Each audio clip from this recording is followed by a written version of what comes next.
তাহলে কানাইয়ের নামে যে নিন্দা করছো, কানাই আমাদের প্রাণ ফিরিয়ে দেওয়া কানাই, রক্ষিতামহু কানাই আমাদের ক্ষণে ক্ষণে রক্ষা করেছে, সেই কানাইয়ের নামে নিন্দা।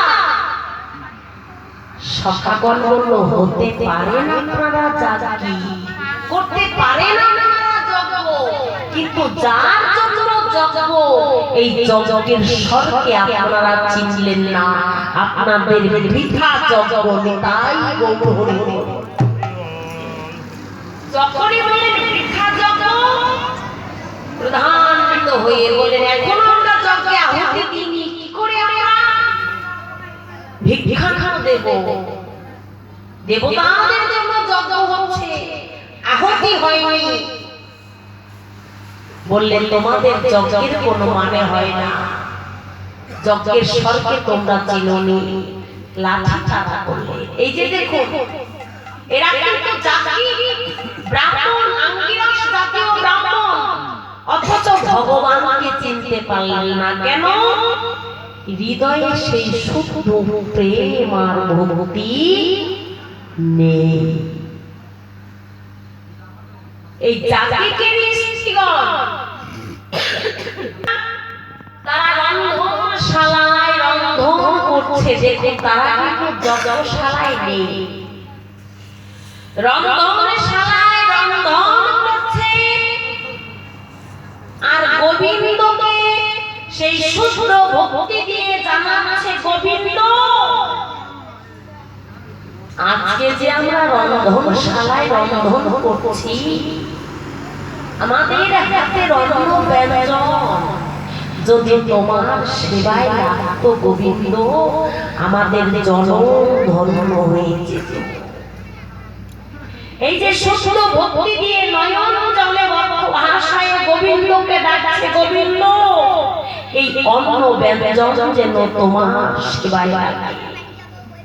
অন্তর্যামী ভগবান ওই স্ত্রীদের মনোবাসনা পূর্ণ করবার জন্য বললেন, তোমাদের আর ওই জায়গায় যেতে হবে না। অন্ন আনতে যাবে কোথায়? যেখানে স্ত্রীগণ রন্ধন করছে। বললেন, বাবা দুটি সখা গেলেন, আর দুটি শিক্ষা গেলেন না ভয়ে। ওই যে জাগতিক পাখি তারা করেছে, ভয়ে সুবল আর শ্রীরাম গোবিন্দের কথা ফেলতে পারে না, ভাই কামাইয়ের কথা ফেলতে পারে না। দুটি সখা বেত্র বেনু করে করে রাখাল বেশ ধারণ করে যেই জায়গায় রন্ধন হচ্ছে সেই জায়গায় আগে ভেতর ঘরে গেলেন না, ওই বাহির দুয়ারে দুটি কলেবর সুন্দর রূপ ধরে যুগল হয়ে দাঁড়িয়ে আছে। এদিকে ওই জাগতিকগণেরা রন্ধনশালায় রন্ধন করছে, যখন ব্যঞ্জন সম্পরা দেবে ফোড়নাতে পাঠালেন অন্য ঘরে, ভেতর ঘরে। ফোড়নাতে গিয়ে একজনের নয়ন পড়ল ওই বাহির দ্বারে, দেখলেন দুটি কলেবর এত সুন্দর রূপ ধরে দাঁড়িয়ে আছে। ভাবলেন সেই ব্রজের কানাই বলাই। ভাবনাটা কখন কেন উদয় হলো? এই কারণে উদয় হলো, সুখদেব বলেন, পরীক্ষিত যখন ব্রজের গোয়ালিনীগণ দধি দুগ্ধ ছানা মাখন বিক্রয় করতে আসতো ব্রাহ্মণ সমাজে, ওই স্ত্রীগণ যখন কিনে নিত, মূল্য দিতে দেরি হলে তখন বলতো, ও মা একটু মূল্যটা তাড়াতাড়ি দাও। কেন? আমাদের কানাই বলাইয়ের বদন যদি এক মুহূর্ত না দেখি, আমাদের অবস্থা কেমন হয় জানো? কাঠের পুতুলের মতো। কাঠের পুতুল দেখতে যেমন মানবের মতো, কিন্তু দেহে প্রাণ নেই, তদ্রূপ আমাদের অবস্থা। মূল্যটা তাড়াতাড়ি দাও। আর গোবিন্দের সখা শ্রীরাম আর সুবলের রূপ তেমনি ভাবে তারা দর্শন করেছে। ভাবলেন সেই ব্রজের কানাই বলাই। ভুলে গেলেন সোমবার কথা। অপলক নয়নে তাকিয়ে আছে ওই দুটি কলেবরের দিকে। রন্ধনশালা হতে চিৎকার করলো, রে ফোড়ন নিয়ে আয়। যে ফোড়ন আনতে গেছে সে ডেকে বলছে, দেখে যা আজকে আমাদের ঘরে কে এসেছে। সেই ব্রজের কানাই বলাই বুঝে এসেছে। রইল পরে রন্ধনশালায় রন্ধন, ছোটরে ছোটরে এসে দেখলেন, আহা এমন অপরূপ, এই অপরূপ কোনদিন তো আমরা দেখি নাই।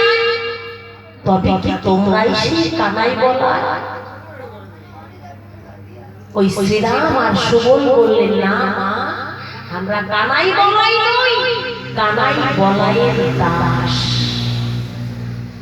আমার নাম শ্রীরাম, সুবল হচ্ছে ওই।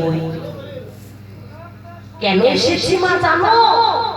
আমরা এসেছি আমাদের কানাই বলাই ক্ষুধার্ত, তাই একটু অন্ন যদি দাও তাহলে সে অন্ন আমার গোবিন্দের সেবায় লাগবে। নিতাই গৌর হরি হরি। যখনই বললেন অন্ন কানাইয়ের সেবায় লাগবে, যাজাকের স্ত্রীগণ মনে মনে আনন্দিত হয়ে ভাবলো, গোবিন্দ তুমি এত অন্তর্যামী, তুমি অনাদি আদি গোবিন্দ, আমাদের মনের বাসনা তুমি শুনেছো। বলল তোমরা চলে যাও, গোবিন্দ সেবায় যদি আমাদের অন্ন লাগবে তবে আজকে আমরা নিজ হাতে গোবিন্দ সেবা দেব। দুটি সখা চলে গেলেন অন্ন ব্যঞ্জনের পসরা সাজিয়ে। সুখদেব বললেন, পরীক্ষিত বাহির পসরা লীলা জগতের কথা, প্রত্যেকটি জীবকে সাজাতে হবে এই দেহ পসরা। পরম শ্রদ্ধেয় গুরুদেবের আশ্রয় নিয়ে, গুরুদেবের আশ্রয় নিয়ে এই দেহ পসরা সাজিয়ে তবে গোবিন্দ সেবা দিতে হবে। নিতাই গৌর হরি। এটাই আধ্যাত্ম জগতের কথা। এবার পসরা সাজিয়ে মাথায় নিয়ে যখন একে একে সবাই চললেন গোবিন্দ সেবা দিতে, কৃষ্ণ ভজনে অনেক বাধা মা। প্রতিমধ্যে এক বৃদ্ধা রমণীর সঙ্গে দেখা হলো। এই সংবাদটা পৌঁছে দিল যাজকগণের কাছে। ওই মধুবনে এক যাজক এক ন্যায়াধীশকে পাঠালেন, যাও একজন যেন ঘরের বাহির হতে না পারে। তারা তো নারী জাতি, গৃহের গৃহবধূ, কি করে তারা ঘরের বাহির হবে?